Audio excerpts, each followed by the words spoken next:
Hello everyone. सो आज हम लेके आए हैं third part chemical bonding and molecular structure. ठीक है, आज वाली वीडियो में हम डिस्कस करेंगे, स्टार्ट करते हैं फॉर्मल चार्ज से। फॉर्मल चार्ज फॉर एग्जांपल हमारे पास कुछ कंपाउंड्स है, पॉलीएटॉमिक आयंस हैं, जैसे ये कार्बोनेट आयन है, सल्फेट आयन है या अमोनिया है, और भी इस तरह से हम अलग अलग पॉलीएटॉमिक आयंस ले सकते हैं। ठीक है, उनके एग्जांपल भी हम लेंगे, हम डिस्कस करेंगे फॉर्मल चार्ज का। ये तभी समझ आएगा जब हम लेविस डॉट स्ट्रक्चर बनाना जानते हैं। अगर आपको लेविस डॉट स्ट्रक्चर में प्रॉब्लम है तो इससे पहले वाला पार्ट है जो लेविस डॉट स्ट्रक्चर, उसको देखो। पहले लेविस डॉट स्ट्रक्चर बनेगी, उसके बाद ही हम किसी का फॉर्मल चार्ज कैलकुलेट कर पाएंगे कि इस पे प्लस क्यों आया, इस पे -2 ही क्यों आया, +2 क्यों नहीं आया या -1 क्यों नहीं आया। इस तरह से हम कैलकुलेट करेंगे। तो हम सबसे पहले लेविस डॉट स्ट्रक्चर बनाएंगे। ठीक है, यहाँ से स्टार्ट करते हैं कार्बोनेट से। सबसे पहले कार्बोनेट का लेविस डॉट स्ट्रक्चर बनेगा। ठीक है, उसके लिए हम Q निकालते थे, बॉन्ड पेयर निकालते थे, लॉन पेयर निकालते थे। ठीक है, तो लास्ट वीडियो में मैंने बताया था कैसे करना है, जल्दी से हम कैलकुलेशन कर लेते हैं। इसके 4 18 एंड 4 22 एंड -2 है तो +2 24 ये Q आ जाएगा। ठीक है, bond pair COO 3 bond pair हो गए तो 6 हमारे पास इलेक्ट्रॉन्स हो गए। लॉन पेयर आगे Q -Dp 24 - 6 मींस 18 हमने एज अ लॉन पेयर और डबल बॉन्ड या ट्रिपल बॉन्ड यूज कर रहे हैं। जल्दी से कर रहे हैं क्योंकि हम कर चुके हैं इसको पहले। 1 2 3 4 5 6 7 8 6 में यूज हो जाएंगे और 6 ही इसमें यूज हो जाएंगे। आउटर का ऑक्टेट कंप्लीट है ऑक्सीजन का। कार्बन के 2 and 2 4 ही हुए हैं, 2 सॉरी 6 हो गए हैं, तो हम 8 पूरे करते हैं। इसी एक का लॉन पेयर हटा के इसके साथ ये कार्बोनेट का हमारे पास लेविस डॉट स्ट्रक्चर बनेगा। अब हम इसमें फॉर्मल चार्ज कैलकुलेट करते हैं। फर्स्ट थिंग तो फॉर्मल चार्ज इंडिविजुअल एटम्स का होगा, कंपाउंड का तो ओवरऑल जो निकलेगा। मैं इनकी नंबरिंग कर देता हूँ। This is first oxygen, second, third and this is carbon is fourth. इसमें फॉर्मल चार्ज कैलकुलेट करते हैं। फर्स्टली फॉर फर्स्ट ऑक्सीजन, पहले ऑक्सीजन के लिए फॉर्मल चार्ज का जो फॉर्मूला है हमारे पास क्या रहेगा, valence electrons minus lone pair minus half of bond. देखो कैसे यूज करेंगे इसको। फर्स्ट ऑक्सीजन के लिए मैं यूज करता हूं, ऑक्सीजन का वैलेंस इलेक्ट्रॉन तो हमेशा ही 6 होंगे, माइनस कितने लॉन पेयर है इसके पास 1 2 3 4 5 6 लॉन पेयर इलेक्ट्रॉन्स है, minus half of bond pair. Bond pair कितने हैं, 2 इलेक्ट्रॉन्स है बॉन्ड पेयर वाले, तो इसमें से 2 माइनस कर देते हैं। 6 - 6 0 एंड दिस विल बी -1। इसका मतलब इस ऑक्सीजन पे कितना चार्ज आएगा, -1 लगा दिए मैंने। सेकंड ऑक्सीजन की बात करते हैं। सेकंड ऑक्सीजन के लिए again valence electron 6 minus lone pair electron 6 minus half of bond pair. एक बॉन्ड पेयर है तो 2 इलेक्ट्रॉन्स हो गए। ये भी 6 - 6 0 एंड -1। इसका मतलब इस पे भी माइनस का 1 चार्ज आएगा। ठीक है, अब बात करते हैं थर्ड ऑक्सीजन के लिए।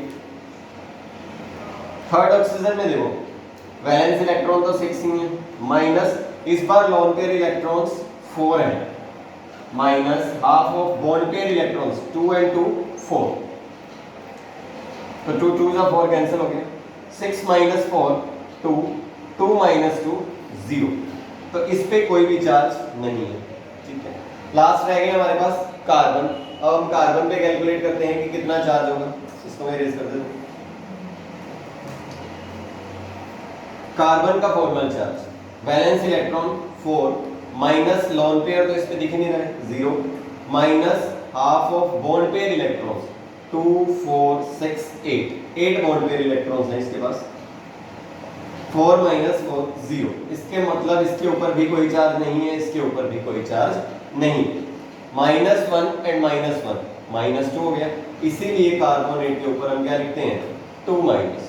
पॉलीएटॉमिक आयन का मतलब ये होता था कि group of items having net charge on them. Net charge in पे कितना आया, -1 एंड -1 -2।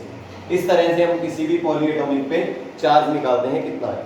और एग्जांपल्स करते हैं इसके।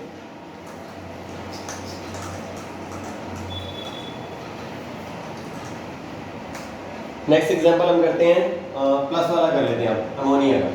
ठीक है, तो नाइट्रोजन Q निकालते हैं, इसका Q कितना आ जाएगा 5 5 and 4 9, 9 minus 1 8। लास्ट वीडियोस में देखो, इस चीज को हम जल्दी जल्दी कैलकुलेशन कर रहे हैं, वीडियोस ज्यादा लंबी ना हो। बॉन्ड पेयर कैलकुलेट करते हैं, n का HH के साथ 4 बॉन्ड्स, तो 8 इलेक्ट्रॉन्स हो गए। लॉन पेयर इस पे कितने आ गए? 8 minus 8 0। इसका मतलब इस पे कोई भी लॉन पेयर नहीं। तो इसमें ऑक्टेट्स देखते हैं हम इसका 1 2, इसका डुप्लेट पूरा है, इसका भी डुप्लेट पूरा है, इसका भी डुप्लेट पूरा है और इसका भी। नाइट्रोजन के 2 4 6 8, इसका भी ऑक्टेट कंप्लीट है। तो ये लेंस डॉट स्ट्रक्चर तो इसका हो गया। अब हम इसमें +1 चार्ज क्यों लगा रहे हैं उसका रीजन करते हैं। फॉर्मल चार्ज वाला, फॉर्मल चार्ज कैलकुलेट करते हैं, नंबरिंग कर देते हैं इनकी। देखो 1 2 3 4 कोई भी नंबरिंग रखें हम सेम ही होंगे। तो मैं एक के लिए निकाल लेता हूँ, फर्स्ट हाइड्रोजन के लिए, क्योंकि सारे ही सिंगल बॉन्ड से अटैच है। कैलकुलेट करना है तो अलग अलग कर सकते हो आप लोग, 1 2 3 4 सबका निकाल के दे सकते हो। वैलेंस इलेक्ट्रॉन हाइड्रोजन में 1 माइनस लॉन पेयर इसमें है ही नहीं, minus half of bond pair electrons 2, cancel हो गया। 1 minus 0 minus 1, ये कितना आ गया? 0। इसका मतलब हाइड्रोजन पे तो कोई चार्ज नहीं है, किसी भी हाइड्रोजन पे कोई चार्ज नहीं है, ठीक है। अब नाइट्रोजन का कैलकुलेट करते हैं। नाइट्रोजन के balance electron 2 and 5 configuration, 5 minus lawn pairs इस पे भी नहीं, minus half of bond pair 2 4 6 8 electrons है। फिर आ गया 5 minus 4 दैट इज +1। इसका मतलब नाइट्रोजन पे कितना चार्ज है? +1 का चार्ज। अब एक और एग्जांपल यहाँ पे डिस्कस करते हैं सल्फेट वाला, उससे एक चीज कंपैरिजन में आएगी। देखो हम फिर उस चीज को क्या कर लेंगे, एज ए फॉर्मूला यूज कर लेंगे कि हमेशा यही चीज हो, जो चीज रिपीट होती रहेगी किसी फॉर्मूला से, उसको क्या बन जाएगा? ट्रेंड बन जाएगा। तो इसको हम एज ए ट्रेंड ले लेंगे। देखो क्या चीज बता रहा हूँ, सल्फेट आयन की डिस्कस करते हैं। सल्फेट, सल्फर एटॉमिक नंबर 16 286, तो क्यों निकाले तो 6 6 के हो गए, प्लस ऑक्सीजन के भी 6 24 इसके हो गए, -2 का +2 ये हो गया। ये आ गया 32 lawn pairs, sorry bond pairs. Sulphate की स्ट्रक्चर O O, यहाँ पे भी हो, यहाँ पे भी हो। 4 बॉन्ड पेयर्स हो गए तो 8 इलेक्ट्रॉन्स ये हो गए। लॉन पेयर 32 minus 8 24, तो 24 हमने इलेक्ट्रॉन्स यूज करने हैं आइदर इन लॉन पेयर और इन मल्टीपल बॉन्डिंग। दो इसके पास पहले से हैं, 1 2 3 4 5 6, 1 2 3 4 5 6, 1 2 3 4 5 6 6 6 हमने सबके करके ऑक्टेट कंप्लीट कर दिया। अब क्या है, कॉर्नर एटम्स का ऑक्टेट कंप्लीट है, इसका भी, इसका भी, इसका भी एंड इसका भी। अब बात करते हैं सेंट्रल एटम की, 2 4 6 8, इसका भी ऑक्टेट कंप्लीट है, ठीक है। अब हम इस पे कैलकुलेट करते हैं इसका फॉर्मल चार्ज। फिर से वही इंडिविजुअल होगा। इंडिविजुअल में अगर ऑक्सीजन देखें तो सारे सेम है, तो ऑक्सीजन का सेम ही आएगा। मैं ऑक्सीजन का कैलकुलेट कर लेता हूँ। Valence electron minus lone pair 2 4 6 minus half of bond pair, single bond बन रहा है तो 2 इलेक्ट्रॉन, 6 minus 6 0, इस पे आ गया माइनस का 1 चार्ज। सो -1 इस पे, -1 इस पे, -1 इस पे, -1 इस पे, चारों पे -1 है तो -4 आना चाहिए था, आंसर -2 है। तो हमें सल्फर का भी कैलकुलेट करना पड़ेगा। सल्फर का करते हैं। वैलेंस इलेक्ट्रॉन्स 6, लॉन पेयर नहीं है, half of bond pair 2 4 6 and 8, ये आ गया 6 minus 4 दैट इज +2। इसका मतलब सल्फर पे भी कितना चार्ज है? +2। ओवरऑल चार्ज कितना हो जाएगा? -4 प्लस का 2 -2। That's why sulphate ion have -2 charge, ठीक है। अब एक चीज कंपेयर करो, यहाँ +2 आया, यहाँ +1 आया, यहाँ चलो चार्ज आया ही नहीं, यहाँ पे -1 आया, तो ये हमारे पास क्या चीज फिक्स हो जाएगी। बहुत सारे एग्जांपल्स ट्राई करके देख लेना, जितने भी हो। We will see that plus charge जब भी आएगा वो सेंट्रल एटम पे आएगा, कभी भी कॉर्नर एटम्स पे प्लस का चार्ज नहीं आएगा। ऐसा कोई रूल नहीं है, बट कैलकुलेशंस करके देखें, जितने भी हम अगर एग्जांपल सोल्व करें, कभी भी ऐसा नहीं होगा कि प्लस कॉर्नर एटम्स में आएगा। रिटर्न में कहीं भी ये रूल नहीं मिलेगा, बट ये चीज है, प्रॉपर्टी है ये। नेगेटिव चार्ज जब भी होगा वो कॉर्नर एटम्स में होगा, सेंट्रल एटम पे कभी भी नेगेटिव चार्ज नहीं है, ठीक है। एक और चीज ऑब्जर्व करो, यहाँ पे ऑक्सीजन सिंगल बॉन्ड से अटैच है, -1 का चार्ज है, ठीक है। एक और स्ट्रक्चर बनाता हूं मैं O3 की, ओजोन की, उसमें हमारे पास एक और इस तरह का ट्रेंड बनेगा। देखो O3, दिखने में तो ये न्यूट्रल है, कोई चार्ज नहीं है। देखते हैं ओवरऑल चार्ज न्यूट्रल आया है या इस पे है ही नहीं कोई चार्ज। तो ऑक्सीजन का Q कैलकुलेट किया, 6 3 जा 18। बॉन्ड पेयर कैलकुलेट करते हैं, O O एंड O, ठीक है। बॉन्ड पेयर आ गए 2 4, लोन पेयर इसके पास आ गए 14, Q माइनस B की 14 आ गया। शो करते हैं 1 2 3 4 5 6, 1 2 3 4 5 6 एंड 6 12, बच गए कितने? 2, यहाँ शो कर देते हैं। अब देखते हैं ऑक्टेट कंप्लीट हो रहा है या सबका नहीं हो रहा है। 2 4 6 एंड 2 ये रहे 8, 2 4 6 एंड 8 इसका भी कंप्लीट है। 2 4 6 इसका कंप्लीट नहीं है। ऑक्टेट कंप्लीट करते हैं, किसी एक में से लॉन पेयर को ब्रेक किया, यहाँ पे बॉन्ड पेयर बना देंगे। अब कैलकुलेट करके देख लो, गिन के देख लो, सबके 8 8 होंगे। 4 एंड 4 8, सॉरी 2 4 6 8, हाँ इसके भी 2 4 6 8, इसके भी 2 4 6 एंड 8, 8 8 कंप्लीट है। लेकिन क्या फॉर्मल चार्ज इन पे 0 है? देखते हैं। वैलेंस इलेक्ट्रॉन, इससे शुरू करता हूँ मैं, फर्स्ट ऑक्सीजन से। ये 1 ये 2 ये 3। फर्स्ट ऑक्सीजन का देखिए, valence electron 6 minus lone pair 2 4 and 6 minus half of bond pair 2 electrons है। 6 एंड 6 को कैंसिल, ये क्या आ गया? -1। तो वही चीज आ रही है, कॉर्नर एटम्स पे -1 आ रहा है, सेंट्रल पे -1 नहीं आएगा। एक तो वो चीज होगी। सेकंड, इस ऑक्सीजन को देखते हैं हम, सेकंड वाले ऑक्सीजन को। Valence electron 6 minus lone pair 4 minus half of bond pair 2 and 2 4, तो 6 माइनस 4 2, 2 माइनस 2 0, ठीक है 0 हो गया। अब थर्ड वाला ऑक्सीजन सेंटर में है जो, इसका देखते हैं क्या बनता है। इसको इरेज कर देता हूं मैंने, इस पे लिख लिया है -1। इस पे -1 चार्ज आया, इस पे 0 चार्ज आया।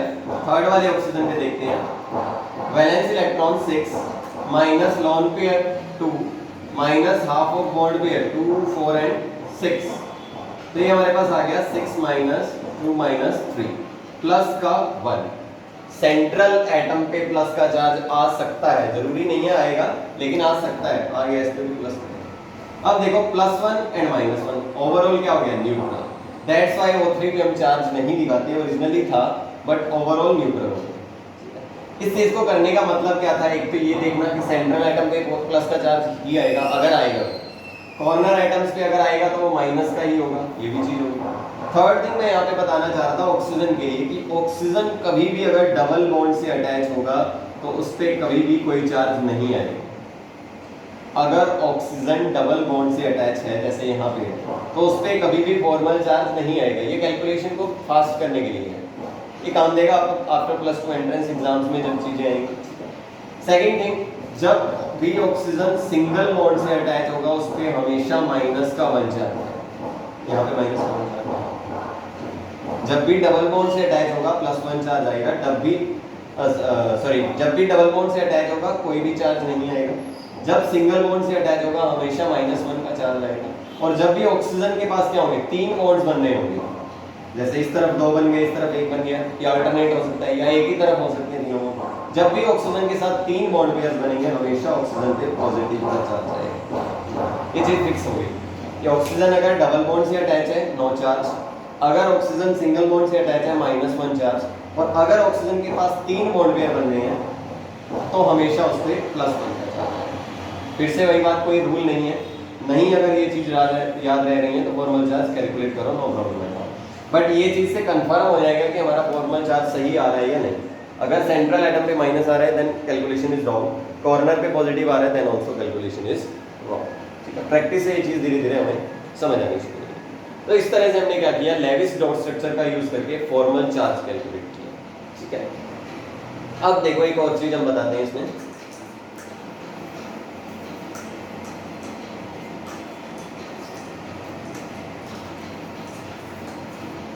पीछे का अगर एक बार हम दोबारा से रिवाइज में देखें तो केमिकल बॉन्डिंग के क्या होती है और उसके हमने टाइप्स डिस्कस किए थे। ठीक है, कंटिन्यूएशन बनाते हैं कि चैप्टर में हम कर क्या रहे हैं। इसके हमने टाइप्स डिस्कस किए। टाइप्स में हमने देखा आयनिक आए थे, कोवलेंट आए थे, कोऑर्डिनेट बॉन्ड्स आए थे, मेटेलिक बॉन्ड आया था, ठीक है, और हाइड्रोजन बॉन्ड आया था। मैंने कहा था 1 बाय 1 हम सारे ही डिस्कस करेंगे। आयनिक कोवलेंट की डेफिनेशन तो वैसे इन सभी की मैंने बता दी थी, मतलब क्या है फर्स्ट पार्ट वीडियो में।